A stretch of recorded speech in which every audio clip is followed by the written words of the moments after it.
speaking of fun, I'm going to pass this off to Rocio. You are in great hands. Rocio is going to tell you a little bit about her story. She has a newfound love for cooking, and she has been completely on fire and inspiring me the last couple months. So I'm excited that you get to meet her today, and she's going to share some info with you. Rocio, take it away.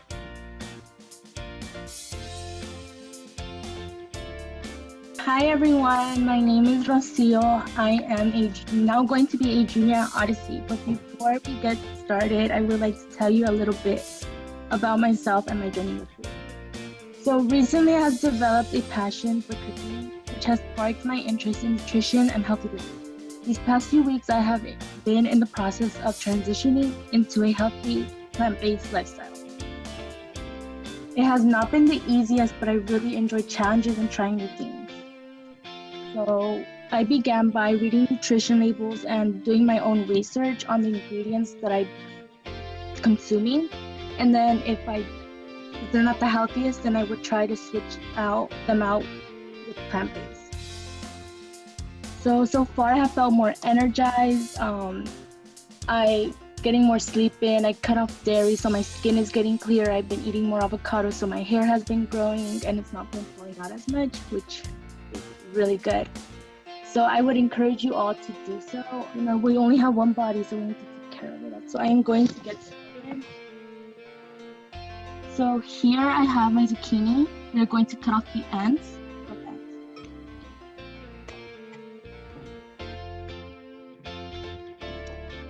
Okay, so now we have our zucchini, and then we're going to get our 1 clove of garlic. But as Paul said, if you really like garlic, you can add more, and if you don't really like garlic, then you can add less.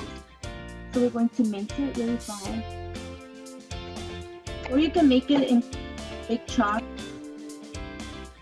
If you're not really a fan of it, so you can take it out at the end. But garlic is really good for you. It regulates your blood pressure and your stomach. So as Paul said, we're not going to be using oil. So this is the vegan butter that I'm going to be using. It's earth balanced, and so we're going to add 1 teaspoon, sorry, onto our pan. And then we're going to add the garlic in there and wait for it to caramelize. Meanwhile, we're going to get the zucchini that we cut earlier, and we're going to use a potato peeler and just peel. This will give it the noodle texture that we're looking for. Because if we were to cut it, then it would have a crunch, and noodles do not have crunch.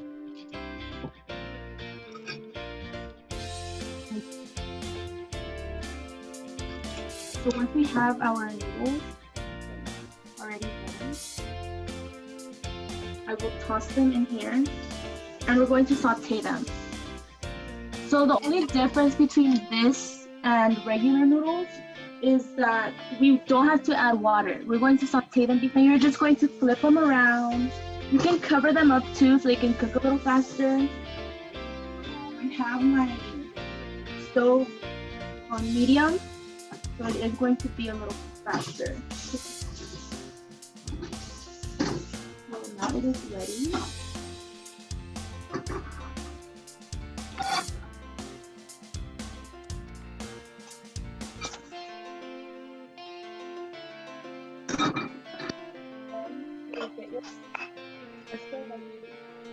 Made earlier, and we're going to top it off. I'm not so good at making my food look the best, but it's really good, I promise. Enjoy. Thank you, Rocio. Thank you all. I don't know, that looks good enough to eat for sure. I would absolutely eat that. Rocio, so we have a couple minutes to wrap this up. I wanted to ask you, I'm going to put you on the spot here a little bit, but can you share any other recipes or cooking inspiration that you found along the way that people could take with them out of this session today?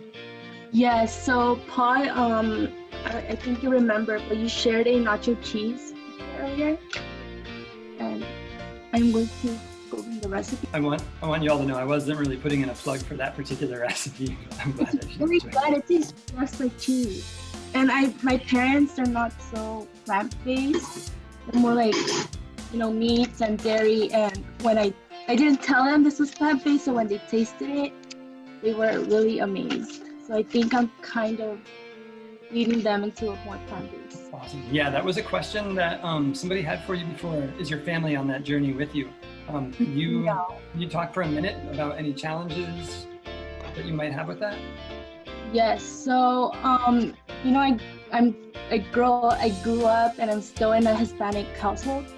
So that consists of dairy, a lot of meat, and that's what they eat on the weekend. So when they're eating that, I have to find a way to not feel left out and still do my own thing and be with them at the same time. So that's the most challenging thing right now. But they'll still eat some of my food, but sometimes they'll be like, all you're gonna eat is lettuce and tomatoes. And I'm like, no, that's not true. That's not true. And they're kind of enjoying it, but it's been a challenge. I was just going to ask, have you shared any of your creations with them that they've been into? The nacho cheese, they really like it. They've been substituting it, so they're not adding regular cheese anymore. Instead, they just put the spread. And that's one way that I'm trying to lean them into that direction. But the meats, like the incredible meats or the all plant-based meats, I'm not really a fan of, and they're not really a fan of, so that's a challenge. Because I still have my taste buds in, regular meat. So if I taste something out of what I'm used to, then I'm like, but I was advised that anyone can do this. If you eat the same thing for a while, then you're gonna get used to it eventually. And that's what has happened with almond milk, is at first I didn't like it, and we had bought like a 8-pack of milk from Costco. So at first I was just like chugging it, and now I'm like actually enjoying it.